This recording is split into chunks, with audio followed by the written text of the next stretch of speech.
Pemirsa Intens Investigasi, geger kisah penuh ketegangan dan intrik dari kisruh donasi yang melibatkan Agus Salim memang seolah tak pernah menemukan garis finishnya. Ya, kisah yang berawal dari hanya soal bantuan untuk Agus ini, kini berubah menjadi pertarungan sengit yang menyedot perhatian publik. Apalagi soal langkah terkini yang kabarnya sudah diambil Farhad Abbas untuk melaporkan Denny Sumargo ke pihak kepolisian. Di tengah panasnya konflik ini juga muncul sebuah pernyataan dari Agus yang baru-baru ini mencurahkan isi hatinya yang terdalam, di mana ia dengan nada kecewa meminta kepada Novi agar berhenti menyebarkan hal-hal yang menurutnya tidak benar tentang dirinya. Sebuah hubungan yang dulunya penuh kepercayaan kini terpecah menjadi bara konflik, membuat Agus bertanya-tanya bagaimana bisa kebaikan berubah menjadi permusuhan yang membawa dampak buruk baginya dan juga keluarga. Lantas, apa yang sebenarnya melatar belakangi perseteruan ini menurut versi Agus? Benarkah pula Agus dalam curhatannya merasa Novi seolah mempermainkannya? Pasalnya, karena di awal membantu, tetap malah berakhir dengan bara konflik seperti ini dan bahkan membuat keluarganya juga terseret jauh dalam permasalahan ini. Dan lalu apa pula yang menjadi alasan Farhad Abbas melayangkan pelaporannya kepada Denny Sumargo? Benarkah ia merasa Densu telah mempermainkan harkat dan martabatnya sebagai seorang pengacara? Pemirsa, bersama Intens Investigasi, kami hadirkan kabar terkini, terpercaya dan teraktual. Tetapi sebelumnya jangan lupa untuk like, subscribe, dan juga share channel YouTube ini.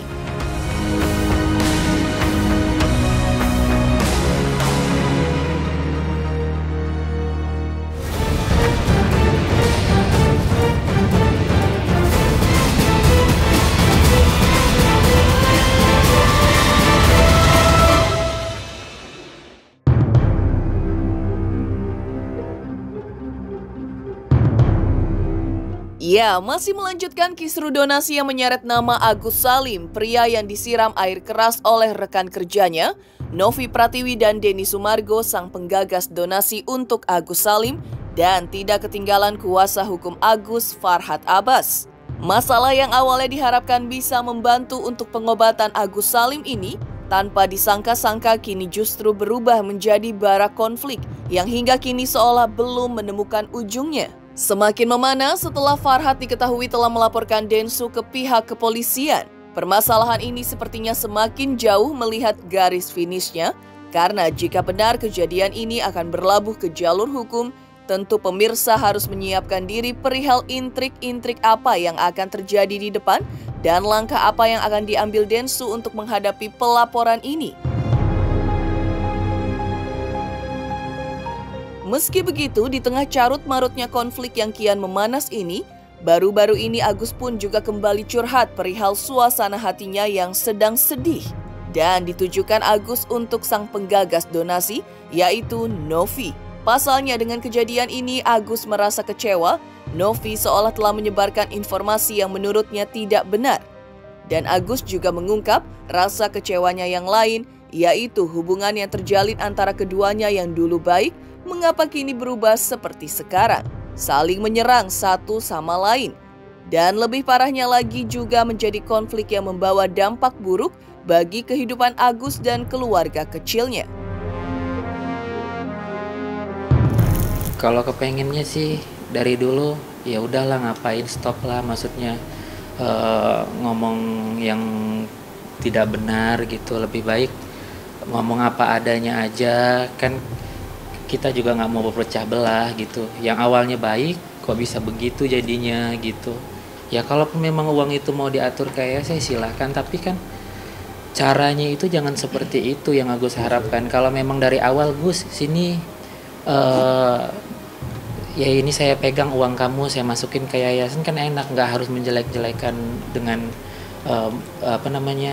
membuat status seperti ini gitu, menyudut-nyudutkan keluarga Agus, ngapain kayak gitu kan di awal juga kita baik-baik aja gitu.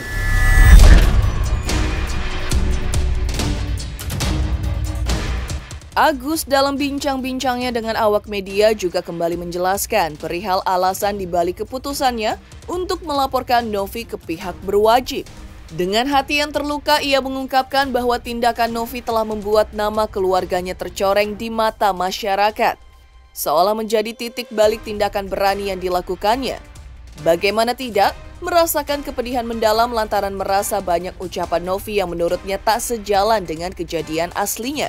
Agus juga bercerita sempat membuka pintu maaf tapi tak membuat Novi menghentikan kegiatannya. Maka dengan berat hati, Agus pun memilih jalan yang telah dipikirkannya matang-matang ini. Banyak sih posting-postingannya gitu. Maksudnya menyudutkan kita semua gitu, menyudutkan Agus, istri Agus gitu. Ya setidaknya kan dari awal juga Agus bilang gitu ya, kita setidaknya kalau hal-hal gitu jangan ke media lah, karena kan Agus sama keluarga bukan orang-orang media gitu. Nah waktu itu juga udah diselesaikan sampai 2 kali minta maaf, terakhir di Densu. Aku udah perjelaskan itu berkali-kali. Habis di Densu itu udah nggak usah lagi, sama Bapak Densu juga udah kasih tahu jangan lagi di sosmedin lagi gitu sama Teh Novi, tapi Teh Novi tetap aja mengupload. Walaupun itu komenan dari netizen kan itu tetap aja berdampak jelek ke keluarga kita gitu, seakan-akan membenarkan yang tidak benar gitu. Itu sih berkali-kali itu dilakukan gitu. Padahal kan udah dikasih peringatan di podcastnya Densu. Itu aja sih yang buat Agus ini sedih juga gitu. Kenapa kebaikan itu dihancurkan dengan hal-hal seperti itu, mengiring publik menjadi jelek buat keluarga Agus. Itu sih gitu. Itu yang paling menyakitkan bagi Agus sih. Di tengah badai masalah dan konflik yang berkepanjangan, Agus Salim memang harus menjalani hari-harinya dalam penderitaan yang mendalam. Farhad Abbas selaku kuasa hukum pun menyampaikan pesannya agar warganet berhentilah mengejek dan menyudutkan Agus sebagai korban dalam kejadian ini. Dengan kondisi Agus yang saat ini jauh dari kata mudah dan penglihatannya yang belum kembali pulih, membuatnya sulit menjalani aktivitas sehari-hari. Sehingga Farhad pun juga menggambarkan bagaimana Agus saat ini sangat bergantung pada sosok yang ia cintai, sang istri dan saudara Wawa. Wawa juga layaknya pilar penopang Agus dalam menghadapi kenyataannya yang pahit. Terus berdiri di garda terdepan bagi Agus di tengah semua masalah yang dihadapinya. Wawa juga dalam sesi wawancara menuturkan belum ada niatannya untuk meninggalkan Agus, apalagi dengan janjinya yang sebelumnya telah ia ucap, yaitu melepaskan Agus jika kondisinya sudah kembali normal. Jadi Agus bukan bohong-bohong pemirsa, ya. Iya. Agus ini betul-betul lagi berjuang dan badannya jangan diteror-teror psikis. Harusnya Agus ini di opname, dia nggak mau di opname. Agus ini nggak mau masuk rumah sakit karena nggak mau sendiri di rumah sakit, harus bersama istri ya. Iya betul. Nah, jadi Agus tergantung sama istrinya. Dan mereka berdua ini tergantung sama Wawa, ya Wah? Agus merasa terbantu dan merasa tertolong dengan kebaikan Wawa. Pasti dong. Senang Wawa dampingi Agus. Senang banget. Kalau Wawa tidak usah dampingi Agus lagi, Agus mau nggak apa-apa. Hah? Misalnya orang minta supaya Wawa jangan muncul dampingi Agus, Agus berdua aja agak berat Gus ya. Berat lah, soalnya kan Wawa itu dari awal memang penyemangat buat Agus, nemenin Agus ke rumah sakit. Yang punya rumah. Iya, yang punya rumah juga. Mana ada orang setega kayak gitu kalau mau ninggalin orang yang udah berjuang sama kita. Jadi Agus memang minta tolong dan kita ucapkan terima kasih buat Wawa dan keluarga. Wawa ini yang bantu Agus dan anak-anaknya bantu Agus. Bantu. Semua. Mereka ramah Semua. Mereka menolong Semua. walaupun di tempat yang sempit. Agus merasa sebagai keluarga mereka. Iya betul. Nah itu. Jadi pemirsa, bahwa kehadiran Wawa ini bukan benalu. Wawa ini adalah menolong buat Agus. Agus bisa saja ditempati di apartemen. Saat ini kalau Agus ditempatin di apartemen berdua aja dengan istri Agus sanggup nggak?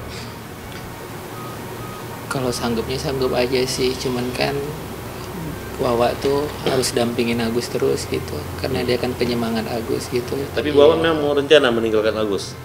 Ya enggak sih, memang saya udah janji sama Agus sampai Agus benar-benar sembuh saya akan terus dampingi. Kalau lepas Agus sudah sembuh ya jalan Agus punya jalan sendiri, rencana sendiri, hidup sendiri. Ya ini untuk sementara aja pemirsa. Mungkin kalau Agus sudah kuat, walaupun matanya nggak bisa sembuh lagi nanti, ataupun bisa, hubungan silaturahmi tetap. Hanya saja mungkin Agus bisa lebih mandiri ya, mungkin gitu ya Gus. Iya, Sementara itu bagi Farhad Abbas, perjuangan Agus bukanlah soal uang atau materi saja, melainkan sebuah cobaan yang sangat berat dan mengguncangnya, yaitu terkait hujatan demi hujatan dari warganet dan sejumlah nama untuk dirinya. Farhad sebagai kuasa hukum pun kembali menegaskan kepada netizen agar berhenti menyerang Agus dengan ejekan tentang uang donasi. Pasalnya ia menjelaskan bahwa saat ini donasi yang pernah diterima Agus sudah sepenuhnya berada di bawah kendali Yayasan Novi dan Agus tak lagi memiliki kuasa atas dana tersebut. Dan selain itu Farhad berharap agar masyarakat dapat melihat kenyataan ini dan berhenti mempermalukan Agus. Dan ia percaya kebenaran akan segera terungkap. Menyangkut masalah uang ya, tolong jangan diejek-ejek Agus, jangan. Kenapa? Uang itu ada di Novi. Jangan lagi dipermalukan Agus. Karena semua teman-teman itu tahunya uang Agusnya habis kayak warisan. Tidak. Novi aja di TV hanya ngomong 1,4 M, kurang lebih. Mungkin kurang. Uang di dia 1,3 gitu. Jadi Agus sekarang ditolak oleh BPJS, Rumah Sakit Cipto, harus dananya dibayar. Mana bonnya hari ini? Kita lihat. Ya, supaya pemirsa jangan pikir gratis, ini bayar juga gitu. Itu kemarin hanya proses waktu, hanya terlalu cepat Novi emosi. Terlalu cepat yayasan emosi sama Agus, nggak bisa dibicarakan. Orang normal aja pembukuan bisa akhir bulan, ini baru 6 hari aja udah ngamuk. Ngamuknya nggak ketolongan. Karena beda yang diceritakan Novi dengan yang kenyataan. Gus, apa yang dicerita keliling-keliling Novi di TV itu sama nggak dengan yang kamu rasakan dan faktanya? banyak perbedaannya sih. Apa aja yang beda mungkin Mas Agus? Bisa dideskripsiin sedikit?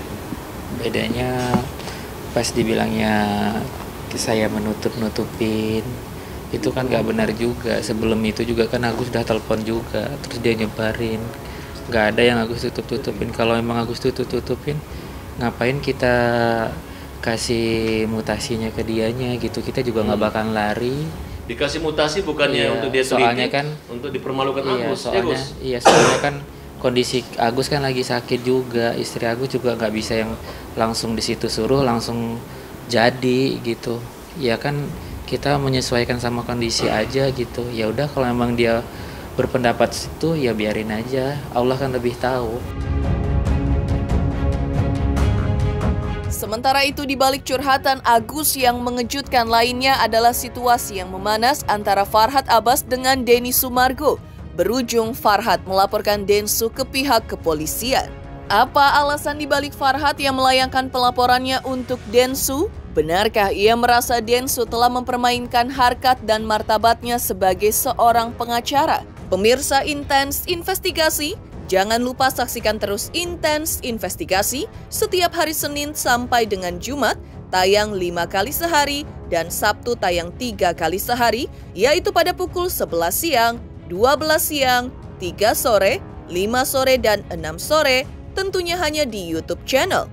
Dan pastikan jangan lupa untuk like, subscribe, share, dan juga komen channel Intens Investigasi.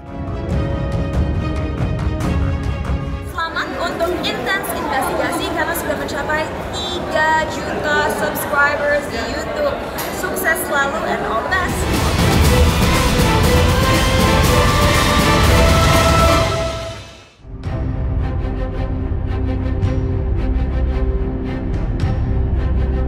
Buntut dari perseteruan Farhad Abbas dengan Denny Sumargo hingga adanya tindakan Denny Sumargo yang mendatangi rumah Farhad Abbas secara langsung beberapa waktu lalu, kini memasuki babak baru yang mengejutkan. Dengan alasan merasa dipermalukan Denny Sumargo, Farhad akhirnya membuat laporan polisi atas Denny Sumargo ke Polres Metro Jakarta Selatan. Terkait laporan polisi tersebut, Farhad Abbas sudah menunjuk Krisnamurti sebagai kuasa hukumnya. Sebelumnya, Farhad Abbas telah mensomasi Denny Sumargo untuk meminta maaf 3 kali 24 jam di hadapan publik. Namun karena Denny diduga tidak menggubris somasi tersebut, sehingga langkah laporan polisi pun ditempuhnya. Hari ini kita di Polres Jakarta Selatan. Saya menepati pertandingan hari ini bukan pertandingan otot tapi pertandingan otak. Bukan menyangkut salah benar tapi etika. Saya mengatakan masalah siri itu bukan menggunakan badi ataupun pistol atau senjata. Bukan dengan cara mempermalukan orang, mengetok rumah orang dengan cara-cara yang tidak benar, kesombongan dan keangkuhan.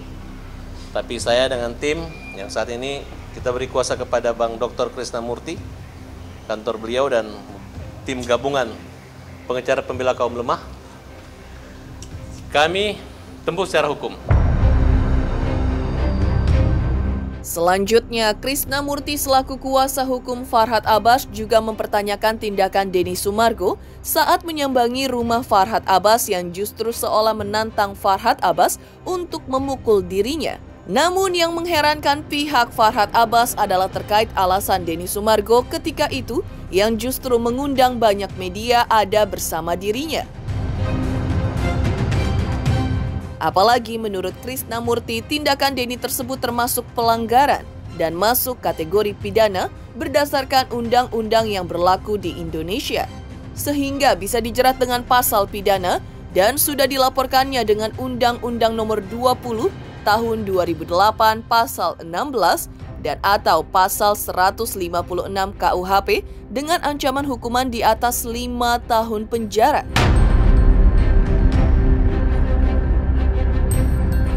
Bermula ketika ada kalimat yang Bang Farhad bilang, kalau lu serang gua, lu kasar sama gua hajar. Lalu Denny bilang, ingatkan teman-teman semua yang ketika Denny datang ke tempat Bang Farhad, lalu dia bilang, lu hajar gua aja. Gua salahnya apa? Lu emang udah nyerang dia? Emang lu udah kasar sama dia? Lu belum bikin video kasar, lu belum nyerang dia, lu udah datang, lu pukul gua aja deh. Mana mungkin seorang Bang Farhad pukul? Ingat, kalimat hajar itu banyak kategorinya.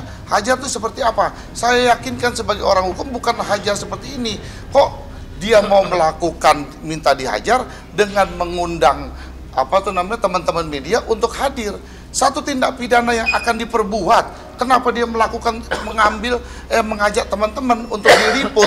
Ini dia kan satu tindak pidana loh yang akan dilakukan ketika datang ke rumah itu. Hari selanjutnya ada kalimat-kalimat yang makin hari makin menyerang tidak berhenti sampai kalimat dia bilang itu kalimat hebat. Ini dia tinggal di Indonesia, bukan atau kan dia tuh tinggal di negara luar atau apa dan sebagainya. Yang makin hari makin menyerang tidak berhenti sampai kalimat dia bilang itu kalimat hebat. Ini dia tinggal di Indonesia, bukan atau kan dia tuh tinggal di negara luar atau apa dan sebagainya. Maka dari itu kita memutuskan untuk melaporkan Denny Sumargo, dan hari ini sudah resmi kita laporkan dengan Undang-Undang Nomor 40 Tahun 2008 Pasal 16 atau Pasal 156 KUHP.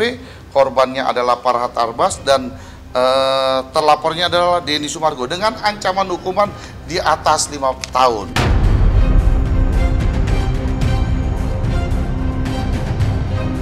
Prahara antara kuasa hukum Agus Salim yaitu Farhad Abbas dengan Denny Sumargo di sisi lain mendapat tanggapan dari praktisi hukum. Seperti apa kata mereka tentang kejadian ini?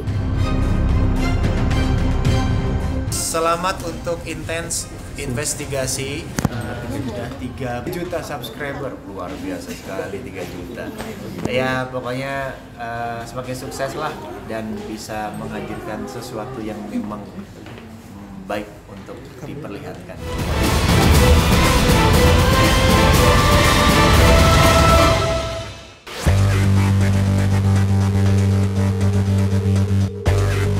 Kasus Denny Sumargo dan Farhad Abbas yang berujung dengan laporan Farhad Abbas untuk Denny Sumargo ke polisi ini memang menjadi perhatian para praktisi hukum. Selain mendapat sorotan dari Herwanto, juga mendapat sorotan dari praktisi hukum Deolipa. Menurut Herwanto, tak masalah jika Farhad Abbas mengambil langkah hukum melaporkan Denny Sumargo. Toh itu adalah hak setiap warga negara. Namun menurut Herwanto, jika memang masalah mereka belum terselesaikan, maka ada cara menghajar yang legal alias tidak termasuk dalam kategori tindakan pidana, yaitu naik ke atas ring tinju dan bertanding tinju sebagai olahraga.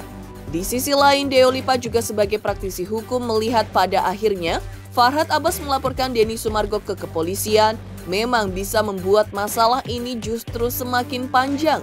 Di satu sisi, jika memang Densu terbukti pada saat datang ke rumah Farhad Abbas tanpa izin, hal tersebut juga bisa dimasukkan unsur pidana. Tapi ada cara yang ketika kamu menghajar tidak kena hukum. Gimana ngajar nggak kena hukum? Naik ring. Nah itu hajar nggak kena hukum tuh. Yang penting berani nggak, ya mentalnya kuat nggak, ya atau siap-siap, ya siap-siap. Yang tadinya mau dihajar, jangan-jangan yang mau dihajar itu justru menghajar. Nah ini siap-siap. Jadi menurut saya kita mau ngomong lembut bertanggung jawab, mau ngomong keras bertanggung jawab. Makanya omongan sama nyali harus diimbangi gitu. Denny Sumargo datang ke rumah Farhad Abbas, apakah sudah janjian? Apakah nggak ada janjian? Kalau sudah janjian berarti namanya silaturahmi, saling berjanji, datang Denny Sumargo datang, Farhad diterima dengan baik gitu kan.